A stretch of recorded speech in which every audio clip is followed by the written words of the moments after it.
Mercredi 10 décembre 2025, troisième sortie de ce grand journal pour cette semaine. Salut à tous et à toutes, joyeux mercredi. Depuis les studios de Swag Radio pour présenter le grand journal Ehrlich Dorelas. Dans la capitale des grandes universités du monde, Boston, Massachusetts. Bienvenue à tous et à toutes. Et il ne faut pas oublier de passer la commande Alexa chez vous. Alexa, open Swag Radio. Écoutez Swag Radio 24 heures sur 24 avec vous, chez vous, pour vous tous les jours. Swag Radio, l'énergie, le flow et l'attitude. Pour rester bien informé, c'est P-News. Les infos à la vitesse ou la lumière, P-News. Votre référence en matière d'infos sur WhatsApp et sur Facebook. Banji, des bains succulents à Brothers Café Créole, au 299 Main Street Everett, chiffré le 617 214 1425. Brothers Café Créole, la cuisine haïtienne, sans limite. Swag Radio sur Facebook, sur YouTube, Swag Radio très bientôt les smartphones, Swag Radio et très bientôt sur TikTok. Tout de suite, voici les infos. Un nouveau contingent de 230 policiers kenyans est arrivé en Haïti pour intégrer la force de sécurisation globale, GFF, dans le cadre de la mission internationale d'appui à la sécurité. Cette arrivée s'inscrit dans la poursuite des efforts visant à renforcer les capacités des forces locales face à l'insécurité persistante qui frappe le pays. Selon les informations relayées par les autorités, ces nouveaux agents seront déployés progressivement dans plusieurs zones stratégiques, avec pour mission principale de soutenir la police nationale d'Haïti PNH dans la lutte contre les gangs armés, la protection des infrastructures sensibles et la sécurisation des axes routiers majeurs, qu'ont extrait dans ce grand journal.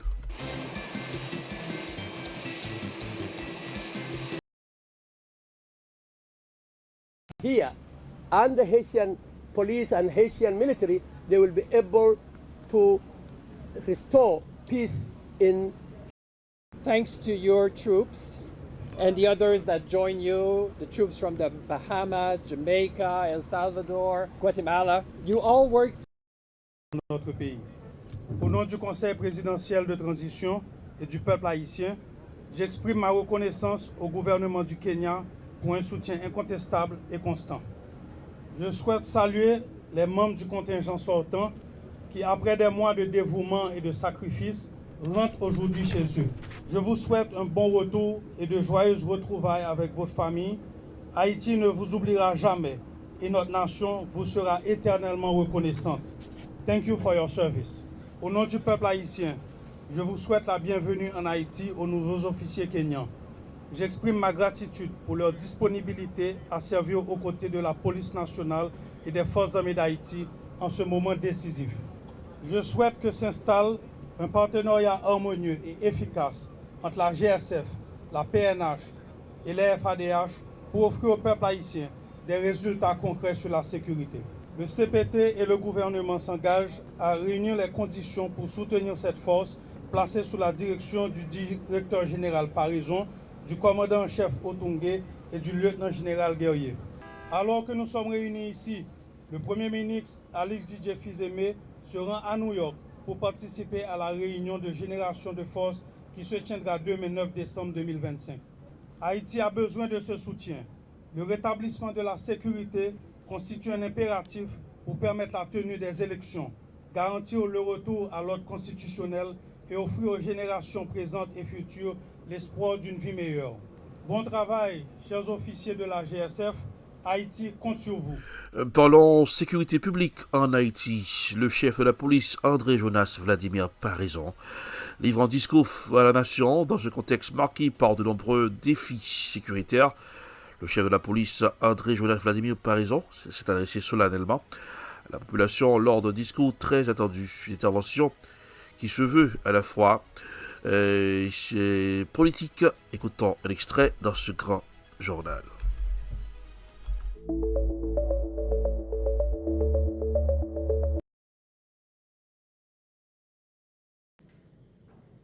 Je ne saurais vous dire le parcours que vous avez consenti pour en arriver là. Et vous êtes ce que vous êtes. Ce que vous représentez au sein de cette institution n'est à nul autre pareil. Là où se conjuguent la carotte et le bâton,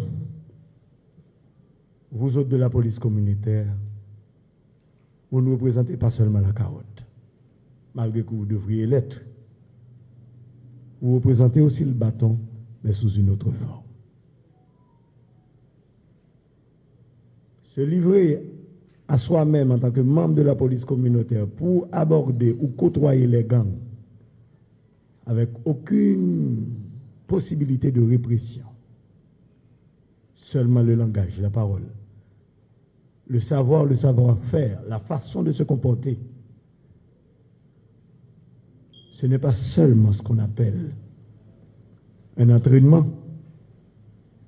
Je dirais plutôt que c'est un acquis. Vous l'aviez déjà en vous. On vous a appris tout simplement à mieux le cultiver. Dites-vous bien, par les temps qui courent, nos membres qui portent l'uniforme, comment ils sont conçus auprès de ce que nous autres appelons ennemis, entre parenthèses, gangs, etc., vous risquez journalièrement votre vie. Au péril de quoi? Les interrogations s'en suivent. Comme je l'ai dit tantôt, vous êtes ce que vous êtes. Et personne ne pourra vous remplacer. Nous voilà arrivés maintenant à la formation d'une deuxième cohorte, parce que j'avais eu la chance d'être invité par l'ambassadeur Dupuis, ici présent, pour prendre part à la fin de la formation de la première cohorte, si je ne m'abuse, si je ne me trompe. C'était aux enceintes même de l'ambassade de l'OEA à Pétionville. Et nous voilà maintenant à la remise de certificats pour les formateurs. Ne vous considérez pas tout simplement comme de simples formateurs. Parce que vous n'allez pas seulement former les autres, vous allez continuer aussi à vous former. Et ce n'est pas votre cadence que les autres prendront confiance et donneront à ce service qu'est la police communautaire la forme et le fond qu'il doit avoir. Nos partenaires internationaux ne s'étaient pas seulement intéressés à nous montrer comment targuer les gangs.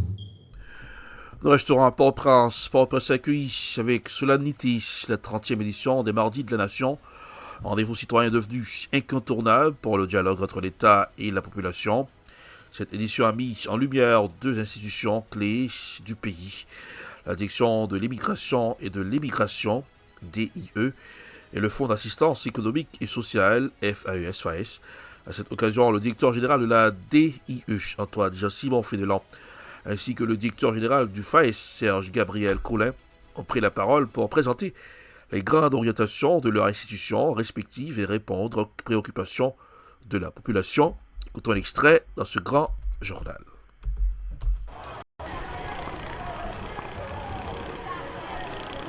Directeur Fénélan, c'est un plaisir pour nous recevoir aujourd'hui à la Mardi de la Nation. Nous cédons la parole.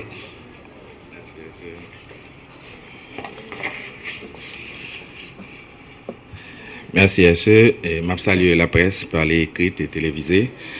C'est toujours un plaisir pour moi avec nous, pour nous garder ensemble toute avancée et direction immigration à faire dans le dernier temps.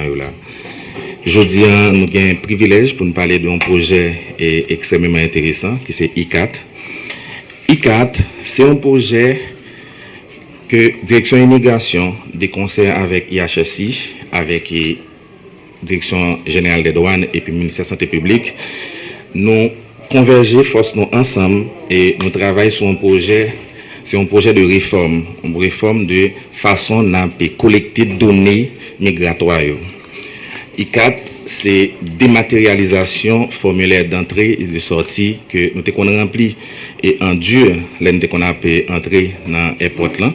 Aujourd'hui, I4 a une possibilité pour nous remplir de manière électronique. Alors, nous comprenons que une fonction régalienne qui est plus sensible que l'État a gagné et pour les contrôler entrée-sortie territoire, c'est une fonction régalienne qui est plus sensible que l'État de gagner. C'est dans le contexte ça, le gouvernement prend ça avec cœur pour initier le projet I4 là. Le projet ça, c'est un projet qui permet que le contrôle flux migratoire fait avec beaucoup plus de fluidité. projet I4 là, c'est expression même de basculement que le gouvernement a fait pour le moderniser et puis pour le rapprocher de format qui gagne dans l'international là, genre que et contrôle flux migratoire au fait, et puis mettez-nous plus près tout bon côté et gouvernement, bon côté peuple haïtien alors voyageurs. Ok, il y a plusieurs questions qui méritaient pour poser. Par exemple, qui ça carte de débarquement et débarquement. Carte de débarquement, c'est un formulaire que l'État haïtien mettait pour collecter données sur le monde qui a voyagé. Les collecter données sur le monde qui a voyagé, les connecter données douanières, des données douanières qui sont portées au système. Mais là, avec I4, la permettre que nous fassions contrôle ça avec beaucoup plus de fluidité, c'est dans le contexte ça même que nous lançons et projet ça pour nous capables de contrôler avec plus. L'enquête sur l'assassinat de l'ancien président haïtien Jovenel Moïse connaît un nouveau tournant. L'ancien Premier ministre Dr Claude Joseph a été auditionné par le juge Denis Cyprien dans le cadre de la reprise de la procédure judiciaire suite à l'annulation de l'ordonnance du premier juge d'instruction par la Cour d'appel de Port-au-Prince. Cette audition s'inscrit dans un contexte de relance partielle du dossier après que la juridiction d'appel de Port-au-Prince a invalidé certaines décisions prises lors de la première phase de l'instruction, estimant que des irrégularités majeures entachaient la procédure initiale. Écoutons un extrait dans ce grand journal signé Téléguinée.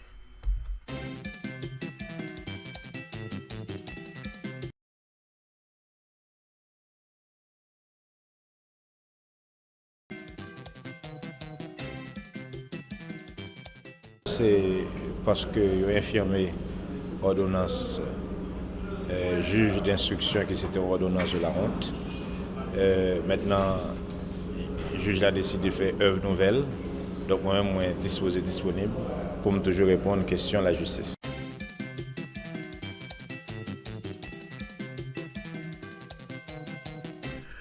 Nous irons dans le nord d'Haïti dans ce journal. Au Cap Haïtien, plusieurs centaines de personnes ont manifesté pacifiquement dans les rues de la ville du Cap Haïtien sous l'initiative du collectif des citoyens victimes Chada 15-17 juin afin d'exiger des autorités haïtiennes un dédommagement et une assistance urgente pour les maisons détruites lors des événements survenus dans la zone de Chada entre le 15 et le 17 juin. Munis de pancartes, de banderoles et de messages réclamant justice, les manifestants ont arpenté les principales artères de la ville pour faire entendre leur voix. Hommes, femmes, jeunes et personnes âgées ont dénoncé ce qu'ils qualifient d'abandon total de l'État face à leur situation de sinistrés. Écoutons l'extrait dans ce grand journal.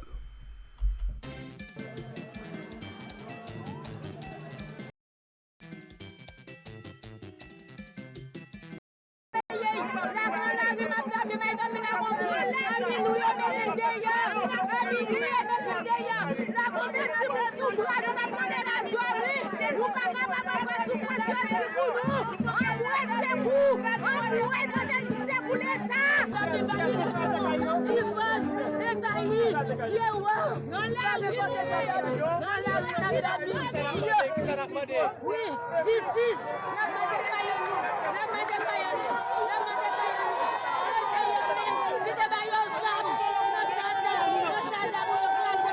Le message là, c'est de victimes Chadadan. Nous reconnaissons que nous faut qu'attendre ça. Pas de là, les drames n'ont pas passé. Mais continuité, la mairie est toujours là. C'est pour eux ça que après-midi, avec toutes victimes ça là, nous venons crier la caille. Maman nous, qui c'est maman, yon bon maman, par contre qui est petit dans la rue, non ouais. Eh bien nous demandons mais reste haïtien. Prends responsabilité avec tout délégué département pour bailler moun sa au logement social et pourquoi pas dédommager convenable.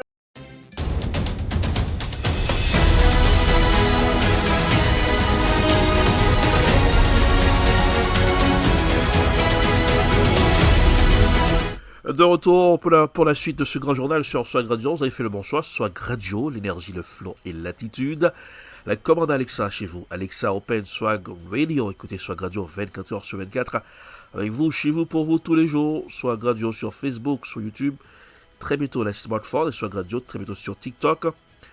Les infos à la vitesse de la lumière, c'est l'affaire de P-News. P-News pour rester bien informé, pardon. Les infos à la vitesse de la lumière, votre référence en matière d'information sur WhatsApp et sur Facebook. C'est P-News. Manger à bord de café créole, des mets succulents. Oui, la cuisine haïtienne est sans limite là-bas. Au 299 Main Street, Everett. Chiffré le 617 294 1425. Bordeuse Café Créole. Oui, la cuisine haïtienne sans limite. Les combattants entre le Cambodge et la Thaïlande à leur frontière commune entrent dans leur 3e jour. Les deux camps faisant état de victimes parmi les soldats et les civils. Les deux pays s'accusent mutuellement d'avoir déclenché les affrontements, jetant le doute sur la viabilité du fragile cessez-le-feu négocié par Washington et Kuala Lumpur. Le reportage est signé CGTN News dans ce grand journal. Le premier avertissement n'était pas le bruit des coups de feu, mais le silence. Le genre de silence qui s'installe à la frontière entre la Thaïlande et le Cambodge juste avant que quelque chose n'éclate. Des avions de combat thaïlandais ont traversé le ciel, frappant ce que Bangkok qualifie de cible militaire.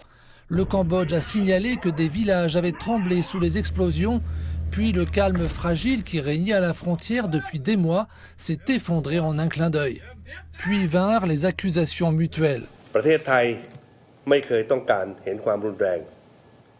La Thaïlande ne souhaite pas voir la violence s'installer et réaffirme qu'elle n'a ni initié ni mené aucune agression. Cependant, la Thaïlande ne tolérera aucune violation de sa souveraineté et agira de manière raisonnable, prudente et conformément aux principes de paix, de sécurité et aux valeurs humanitaires.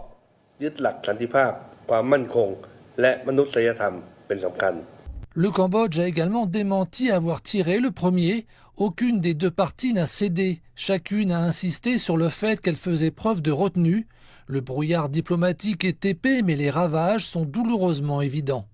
Ce qui a commencé en juillet 2025 comme une nouvelle série de manœuvres territoriales s'est transformé en une spirale de violence. L'artillerie a tonné, des roquettes ont ravagé plusieurs villages et des armes lourdes ont réduit des maisons en ruine. La peur s'est emparée de communautés entières. En quelques jours, alors que le nombre de morts était supérieur à 40 et que près de 300 000 personnes étaient déplacées, les deux nations, sous la pression intense de la région et de la communauté internationale, ont accepté un cessez-le-feu immédiat et inconditionnel. Cependant, la trêve qui a suivi, négociée par les États-Unis, était plus un pansement qu'une avancée décisive, signée sous la pression. Elle était maintenue par l'espoir de tourner la page ou du moins de gagner suffisamment de temps pour désamorcer la situation et rétablir la confiance. Mais la paix n'a duré que quelques mois. C'est là le problème. Pourquoi l'accord de paix n'a-t-il aucun effet réel dans sa mise en œuvre concrète ? Son contenu est correct, mais il ne peut être appliqué dans la pratique. Je pense que si le conflit avait un vainqueur et un perdant clairement identifiés, il y aurait un espoir de négociation. Mais s'il n'y a pas de vainqueur, les problèmes restent les mêmes. C'est l'impasse. Ces derniers affrontements se déroulent dans un contexte de conflit plus ancien que la génération qui les fuit aujourd'hui. Les cessez-le-feu peuvent être signés, l'encre des signatures peut sécher, mais le véritable test sera de savoir si l'ASEAN parviendra à instaurer une réelle stabilité entre des membres qui ne peuvent s'empêcher de rouvrir de vieilles blessures. Le premier... Zelensky qualifie sa réunion avec les dirigeants de l'UE et de l'OTAN comme bonne et productive. Le président ukrainien Volodymyr Zelensky a salué sa réunion de lundi soir avec le secrétaire général de l'OTAN, Mark Rutte, le président du Conseil européen Antonio Costa et la présidente de la Commission européenne Ursula von der Leyen, qu'il qualifie de bonne et productive. Le reportage est signé Euronews. Le président ukrainien Volodymyr Zelensky a salué sa réunion de lundi soir avec le secrétaire général de l'OTAN Mark Rutte, le président du Conseil européen Antonio Costa et la présidente de la Commission européenne Ursula von der Leyen, qu'il a qualifiée de bonne et productive. Zelensky a indiqué qu'il avait informé le chef de l'OTAN et les dirigeants de l'UE de la situation sur le plan diplomatique à la suite de la réunion qu'il avait tenue précédemment à Londres avec les dirigeants du Royaume-Uni, de la France et de l'Allemagne, connus sous le nom de E3. Selon le président ukrainien, la réunion a porté sur l'initiative Pearl, visant à acquérir des équipements militaires essentiels fabriqués aux États-Unis et sur le prêt pour les réparations. La réunion de lundi soir a eu lieu avant le sommet du Conseil européen de jeudi, dont les enjeux sont considérables et qui se concentrera sur les efforts visant à persuader la Belgique d'approuver l'utilisation des avoirs russes gelés pour contribuer à l'effort de guerre en Ukraine. Au début de la réunion de Londres, Volodymyr Zelensky a réaffirmé qu'il n'était pas question pour lui de faire des concessions territoriales à la Russie, un élément pourtant clé du plan de Washington pour mettre fin à la guerre. Selon lui, Kiev n'a ni le droit légal ni le droit moral de céder des territoires à la Russie dans le cadre d'un accord visant à mettre fin à la guerre.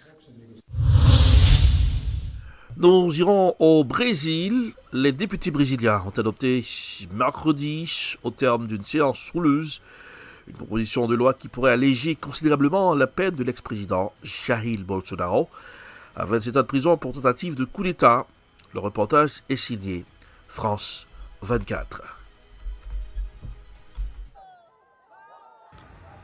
Ce mercredi au Brésil, une séance parlementaire chaotique et une onde de choc politique.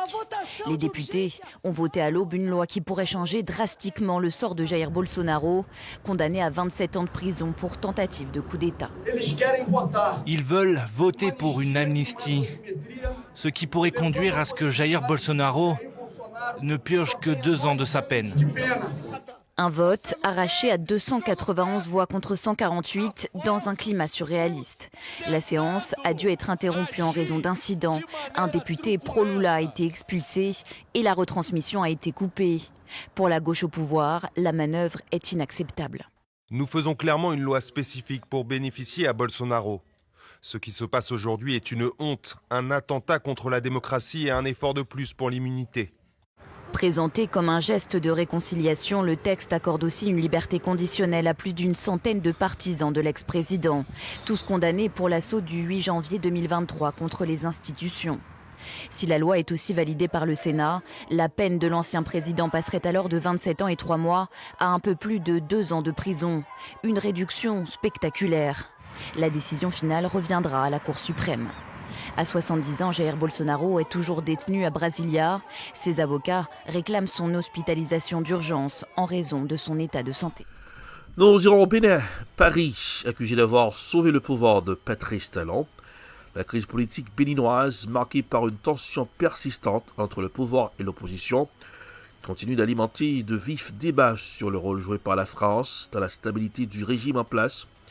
De plus en plus de voix estiment que Paris aurait activement œuvré pour maintenir au pouvoir le président Patrice Talon, devenu un allié stratégique de l'ancienne puissance coloniale en Afrique de l'Ouest. Un soutien discret mais décisif. Selon plusieurs analystes, le soutien diplomatique, économique et sécuritaire de la France aurait pesé lourd dans les moments critiques traversés par le régime. Talon, notamment lors des élections controversées marquées par l'exclusion de figures importantes de l'opposition derrière les discours officiels prônant la démocratie et l'état de droit. Paris aurait privilégié la stabilité et la continuité de partenaires jugés fiables. Le reportage est signé Africa News. Alors qu'il était menacé dimanche par une tentative de coup d'État, Patrice Talon doit son maintien au pouvoir en partie à la France. Paris a apporté une aide en termes de surveillance et d'observation et de soutien logistique aux forces loyalistes, a déclaré mardi la présidence française. L'Élysée a par ailleurs souligné qu'Emmanuel Macron a été à la coordination d'échanges d'informations avec les pays de la région et s'est entretenu avec Patrice Talon dimanche. Après la rupture avec le Niger, le Mali et le Burkina Faso, la France a sans doute voulu sauver le régime béninois avec lequel elle entretient encore de bonnes relations. Outre Paris, des pays ouest-africains dont le Nigeria ont aussi été au chevet de Patrice Talon pendant la tentative de putsch. Abuja a reconnu avoir mené des frappes aériennes contre des cibles à Cotonou et déployé des hommes au sol.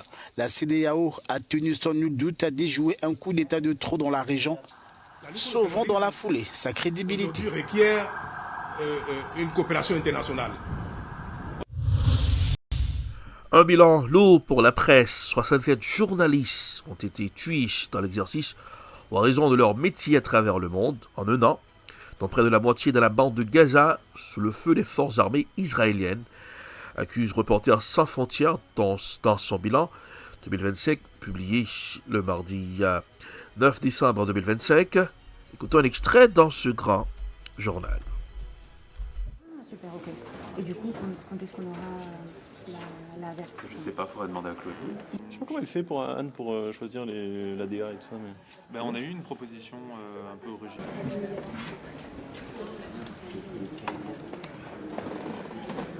Alors la mortalité des journalistes dans l'exercice de leur fonction est repartie à la hausse. On est à 67 tués cette année, 503 journalistes emprisonnés. Je crois que c'est des chiffres qui sont inquiétants parce qu'ils montrent qu'on n'a pas réussi à enrayer cette spirale de la violence contre les journalistes. Alors qui tue les journalistes? Très clairement aujourd'hui ce sont les forces armées israéliennes qui ont opéré tout à la fois une campagne de discrédit, mais aussi des frappes ciblées contre les journalistes qui ont en quelque sorte porté ce bilan dans une ampleur qui est tout à fait considérable. Il y a aussi le crime organisé qui est responsable d'une grande partie des décès de journalistes, des assassinats de journalistes en Amérique latine.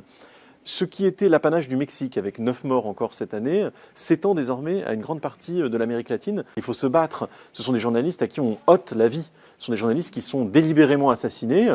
Au fur et à mesure de l'histoire de RSF, au cours de ces 40 dernières années, on a bien mesuré cela. Les journalistes étaient des témoins privilégiés de l'histoire. Ils sont devenus ensuite des dommages collatéraux, et maintenant des monnaies d'échange, des pions dans un jeu diplomatique et des cibles.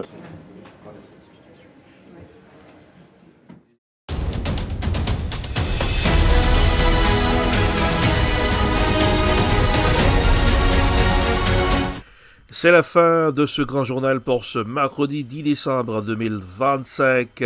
Température pour aujourd'hui en ce moment 34 degrés Fahrenheit, ciel majoritairement nuageux. Aujourd'hui le ciel restera nuageux la plupart du temps avec des températures qui grimperont jusqu'à environ 46 degrés Fahrenheit à l'après-midi. Pluie et précipitations vers le milieu d'après-midi, probable, puis 45-46 degrés Fahrenheit. La soirée averse possible, température autour de 44 à 45 degrés Fahrenheit. À 5h, 45 degrés Fahrenheit, il y aura la dame pluie. À 6h, 46 degrés Fahrenheit. 7h, 45 degrés Fahrenheit. 8h du soir, 45 degrés Fahrenheit. 9h, 44 degrés Fahrenheit. 10h, 43 degrés Fahrenheit, 11h, 42 degrés Fahrenheit. C'est tout pour la page météo pour ce aujourd'hui. Mangez à Brothers Café Créole, 299 Main Street Everett, chiffre le 617 294 1425. La cuisine haïtienne sans limite à Brothers Café Créole. Alexa, Open Swag Radio. Écoutez Swag Radio 24h/24 avec vous, chez vous, pour vous tous les jours et partout. Swag Radio. L'énergie, le flow et l'attitude. On air avec du style. Swag Radio sur Facebook et sur YouTube avec du style. Swag Radio très bientôt les smartphones. Et Swag Radio très bientôt sur TikTok. Restez bien informés. Les infos à la vitesse de la lumière. PNews, votre source numéro 1 en matière d'information. PNews sur WhatsApp et sur Facebook. Pour présenter le grand journal et l'étude en hélas depuis le studio de Swag Radio dans la capitale des grandes écoles du monde, Boston, Massachusetts. Joyeux mercredi. N'oubliez pas de garder le sourire, car le sourire, ça rajeunit le visage. Salut, à demain.